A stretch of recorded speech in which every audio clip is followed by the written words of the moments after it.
KGF 2 ಸಿನಿಮಾದಲ್ಲಿ ಅಧೀರನ ಪಾತ್ರ ಮಾಡಿದ್ಮೇಲೆ ಬಾಲಿವುಡ್ ನಟ ಸಂಜಯ್ ದತ್ಗೆ ಚಿತ್ರರಂಗದಲ್ಲಿ ಎರಡನೇ ಇನ್ನಿಂಗ್ಸ್ ಆರಂಭವಾಗಿದೆ ಎಂದೇ ಹೇಳಬಹುದು. ಕ್ಯಾನ್ಸರ್ ಕಾಯಿಲೆಯಿಂದ ಚೇತರಿಸಿಕೊಂಡ ಮೇಲೆ ಕೆಜಿಎಫ್ 2 ಸಿನಿಮಾದಲ್ಲಿ ಖಳನಾಗಿ ಅಬ್ಬರಿಸಿದ್ರು ಸಂಜಯ್ ದತ್.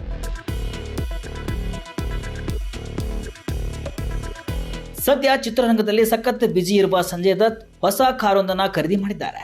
ತಮ್ಮ ಹುಟ್ಟುಹಬ್ಬದ ದಿನ ಈ ಕಾರನ್ನ ಅವರು ಮನೆಗೆ ತಂದಿದ್ದಾರೆ. ಅಂದಹಾಗೆ ರೇಂಜ್ ರೋವರ್ ಕಂಪನಿಯ ಈ ಕಾರಿನ ಬೆಲೆ ಭರ್ತಿ 4 ಕೋಟಿ ರೂಪಾಯಿ. ಅತ್ಯಾಧುನಿಕ ಸೌಲಭ್ಯಗಳನ್ನ ಈ ಕಾರು ಹೊಂದಿದೆ. ತಮ್ಮ ಮನೆಗೆ ಬಂದ ಈ ಕಾರನ್ನ ಒಂದು ರೌಂಡ್ ಡ್ರೈವ್ ಮಾಡಿಕೊಂಡು ಬಂದ ಸಂಜಯ್ ದತ್ ನಂತರ ಅಭಿಮಾನಿಗಳನ್ನ ಭೇಟಿ ಮಾಡಿದ್ದಾರೆ.